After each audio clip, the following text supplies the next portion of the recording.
viagem! Uhul! Quem gosta de viagem, levanta uma mão. Duas mãos. Levanta o corpo inteiro. Muito legal. Aqui 2 passaportes, porque um eu tenho visto dos Estados Unidos, que é válido por 10 anos e ele está válido, mas o passaporte venceu, eu tive que fazer outro.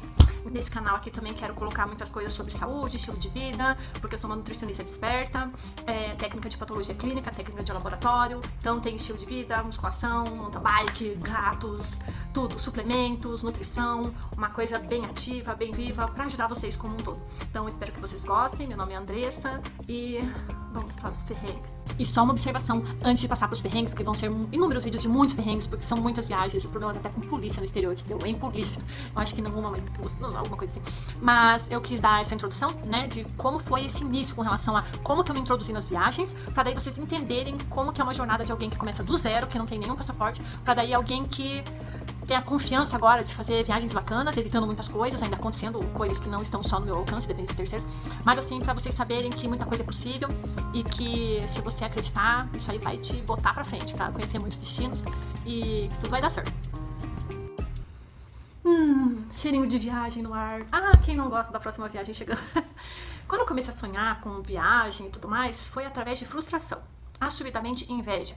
Fiz faculdade de nutrição, eu não tinha condições de fazer a faculdade, né? Tive um auxílio, mas na faculdade muita gente com muito dinheiro. E eu via as pessoas trancando até 1 ano de faculdade para fazer intercâmbio. Então eu ficava assim, como que essas pessoas vão? Tem que ter muito dinheiro, é inacessível, eu não vou ter condições. E a gente não tinha exatamente como pesquisar, porque a gente tinha um negócio chamado biblioteca na época. A gente ia na biblioteca, abria livros, então assim, a gente não tinha sites, a gente não tinha computador ainda.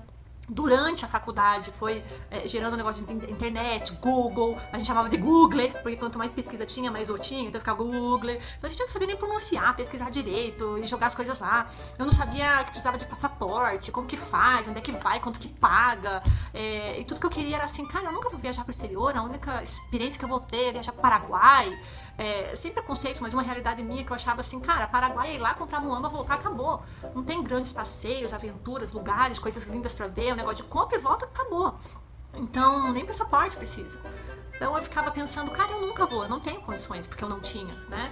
Então essa coisa de sentir a inveja, de ter essa frustração, muitos anos depois acabou me impulsionando, foi aquele motor, um propulsor, sabe? Propulsor, pra me alavancar e falar assim, cara, eu vou pegar isso, essa frustração, esse negócio assim dessa inveja, vou fazer alguma coisa a respeito disso, de não invejar, de querer tomar o lugar da pessoa, mas pegar essa inveja pra me fazer pesquisar e falar assim, cara, se essa pessoa consegue, será que tá tão inalcançável assim pra mim? Daí eu vou saber realmente se é pra mim ou não, sabe? Na minha estrutura de vida ou não. Aí eu vou ter uma realidade do que ficar só pensando, não é pra mim, ó vida, ó céus, ó azar, eu não consigo, eu não sei. De vez de ficar me lamuriando e lamentando, eu vou pegar e vou fazer algo com isso. Vou botar pra funcionar, vou pesquisar. E foi o que eu fiz. Então eu peguei a inveja, botei ela pra jogo e falei, você vai me impulsionar. Você não vai ficar aqui só lamuriando a vida, ó céus, ó azar, não, tá? Então, fui pesquisar, falei, cara, eu preciso de um trem chamado passaporte. Tá. Pesquisei no Google, já tinha essa ferramenta. Falei, cara, site da Polícia Federal, paga a guia de recolhimento. Aí depois de pagar, você entra na outra parte do site que você agenda a data. Agendando a data, separando os documentos, você vai lá, faz a digital, bate a foto e depois pega o seu passaporte. Quando eu peguei esse passaporte, eu falei, pronto. Eu não tenho dinheiro, mas eu tenho o passaporte. Eu tenho acesso a outros países. Como que funciona isso aqui? Aí eu fui entender que ele dá permissão de entrada por 6 meses nos Estados Unidos, que ele dá permissão de entrada, né? O visto, a autorização para 90 dias, 3 meses na Europa. E eu fiquei pensando, ok, para entrar em algum lugar eu preciso de alguma outra autorização? Para os Estados Unidos, sim. Tudo isso pesquisando, gente, é Google, não é perguntando para ninguém, não. Hoje em dia você tem um computador na palma da sua mão.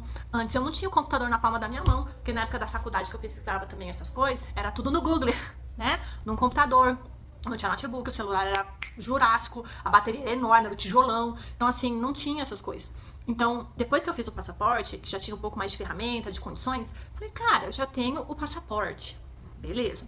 Então, agora o que eu preciso? Saber a informação de como eu compro as passagens da melhor forma, quanto que custa, se é tão inviável assim, e se isso cabe no meu orçamento. E se tem condições para fazer isso no sentido de guardo quanto, como que eu faço, as concessões e tudo mais. Porque, gente, na minha vida não é facilitado assim não, né? O negócio não caiu de paraquedas, do tipo, aí 10 mil reais vai viajar. Não dá.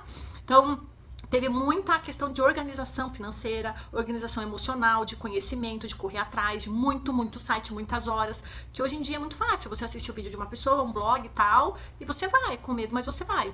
Então, assim, usar da sua inteligência, da sua vontade para fazer acontecer. Então, eu fui lá e fiz acontecer. Fiz o passaporte e comecei a pesquisar a primeira coisa.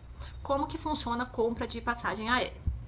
Passagem aérea, eu fui aprender a usar o Google Flights. Como? Digitei no Google, não sabia que o Google Flights era uma ótima ferramenta, tá? Eu não sabia, ninguém me explicou, nem eu não perguntei pra ninguém, não vi nenhum vídeo, nada, lembra lá, tempos jurássicos. Aí eu só digitei assim, como comprar passagens aéreas exterior. Aí foi aparecendo um site, daí lá, Google Flights, como é que jossa é essa, né? E tá, entrei no Google Flights, não sei o que e tal. Eu falei, gente, não é que funciona?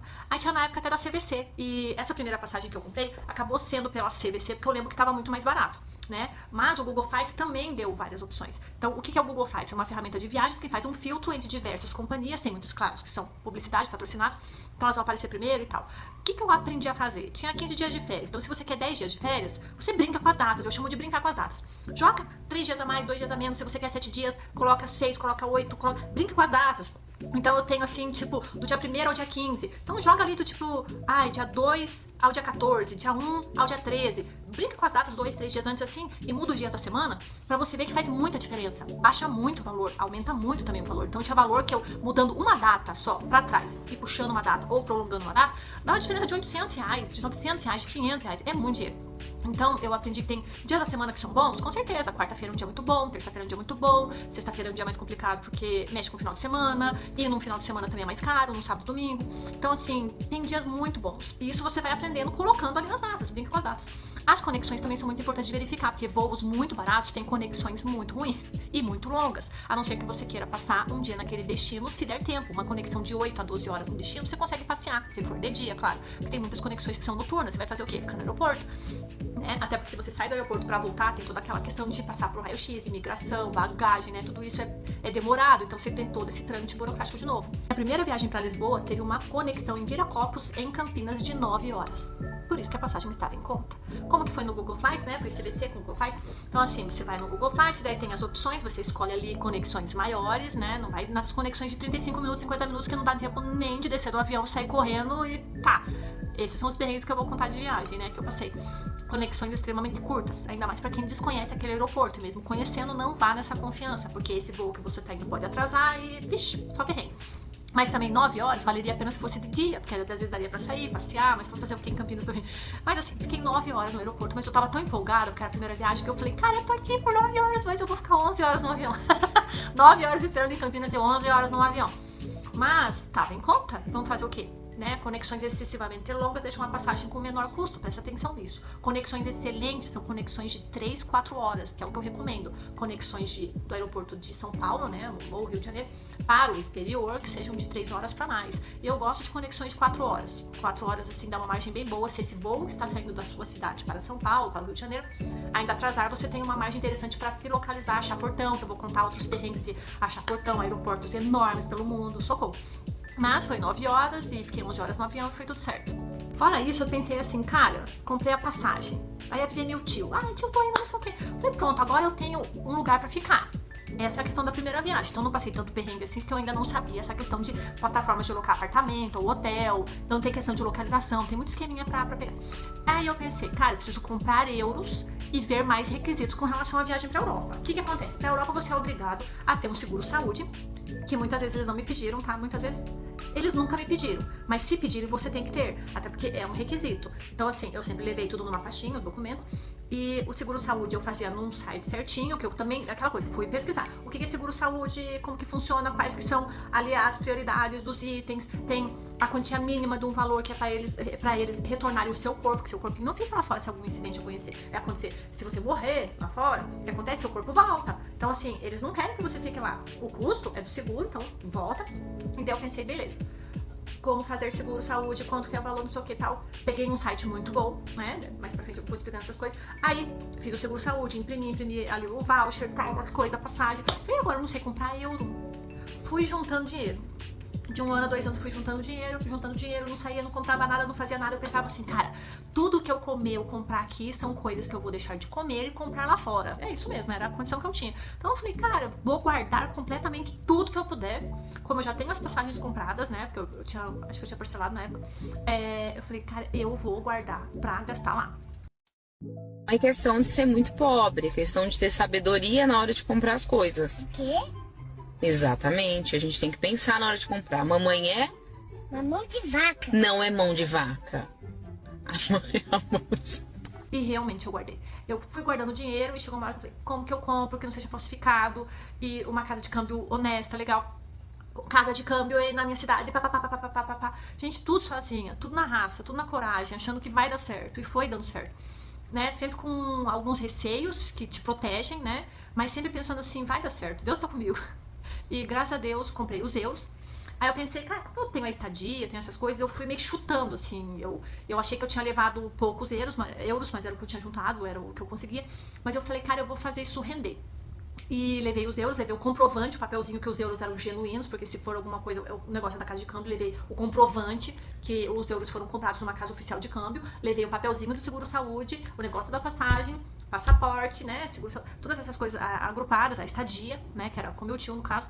Falei, pronto, temos tudo para a viagem. E o trimelique, e o nervoso de falar, meu Deus, e avião, como é que funciona? E porta de banheiro em avião, e a comida, e conforto, e na hora de descer lá, nossa, e como é que eu acho o portão? Aqui em Curitiba é mais simples. Mas como é que eu vou para um embarque internacional em Curitiba? E lá na conexão, como é que eu me acho? São muitas coisas. E até hoje eu sinto isso quando eu vou viajar. Porque sempre é um aeroporto diferente, por mais que você tenha vivência. Sempre tem um lado diferente, um idioma diferente. Pessoas que te ajudam, pessoas que não te ajudam, que te passam informação errada também no próprio aeroporto. Como me aconteceu em Amsterdã, em Frankfurt, etc. Então, assim, cara, são muitos desafios, mas é um aprendizado porque você aprende a se virar, e é você, por você mesmo. Então você cresce muito. E tanta coisa aconteceu quando eu cheguei em Lisboa. Eu não tinha noção do SIM card, né, que é o chip. Eu não tinha noção de, meu Deus, seguro usar Wi-Fi nos lugares, no exterior. Coisas assim que as pessoas têm conhecimento agora, que é o conhecimento de agora, mas muitos anos atrás, claro que eu não tinha. Meu tio, ele me deu um chip, né? Um chip que ele tinha 2 chips, um chip que mais ou menos estava inativo, e daí ele me cedeu, eu abasteci para ter sinal no celular. Eu não entendia como usar o Google Maps direito para ir, para vir. Eu não entendia de como é que eu faço para comprar uns ingressos. Eu não comprei ingressos de coisas que eu queria antes. Eu quase não planejei os lugares que eu queria visitar.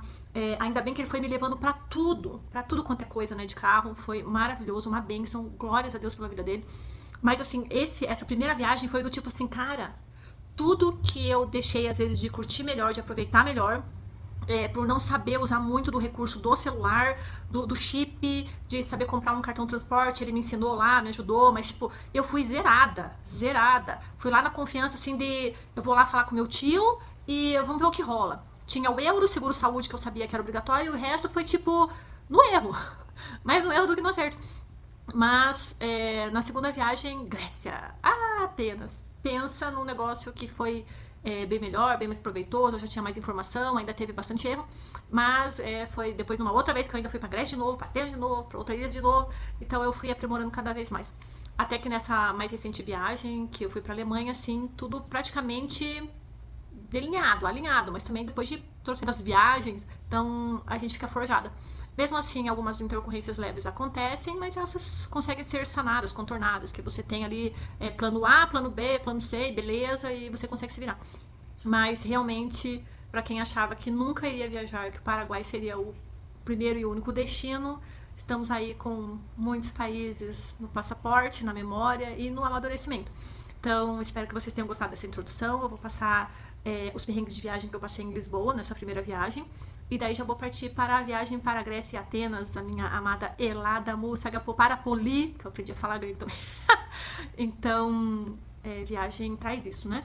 O inglês também sempre foi muito utilizado, não necessariamente é uma coisa que hoje em dia se precisa tanto Se não souber muito, não é uma coisa que é impossível de viajar, porque hoje em dia tem Google Tradutor, você consegue ter ali por aplicativo, mas eu sempre tive o inglês na ponta da língua por causa do segundo grau, no curso técnico que eu fiz de patologia clínica. Os 4 anos que eu fiz de curso tinha na cadeira o inglês. Então eu fui me aprimorando muito sozinha, com música, com kart de CD, com, né, revistas e coisa, eu fui me aprimorando. Então, claro que o primeiro lugar que eu fui falar inglês, né, eu era tranqueira, mas eu nunca tive vergonha de falar. Se eu errar, estão me entendendo, vão me corrigir, que seja. E o meu listening era muito bom, para escutar era ótimo, para falar que eu meio que tropeçava nas palavras, na formação de frase. Mas meu vocabulário foi melhorando conforme os anos de viagem e os destinos. Lembrando que na Europa também o inglês é a segunda língua deles, então eles falam com sotaque, com algumas questões também, então tá tudo certo. A segunda língua deles é a segunda língua minha, então tá tudo bem. Então a gente não tem que ter vergonha, não. Tem que estar cara a tapa ali, vai na coragem. E amo falar inglês fora, eu amo viajar e praticar, né? Fazer o aprimoramento da língua, e é muito legal. Se você puder aprender inglês, aprenda, se esforce. Tem o inglês para viagem, a questão de saber as coisas que estão falando dentro do avião, que vai ser em inglês e vai ser na língua deles. Tipo, no avião da Grécia, falavam primeiro em grego, né? Elinika glossa, na língua grega, e depois falava em inglês, anglica glossa, em inglês. Então não falavam em português. Então se vira nos 30, né? Mas vale a pena. É uma delícia. Esse desafio que te dá o crescimento. Odete, né? Ai, minha bundinha gordinha. A Odete sofre nas viagens. Chora. Saudade. Dá até dó.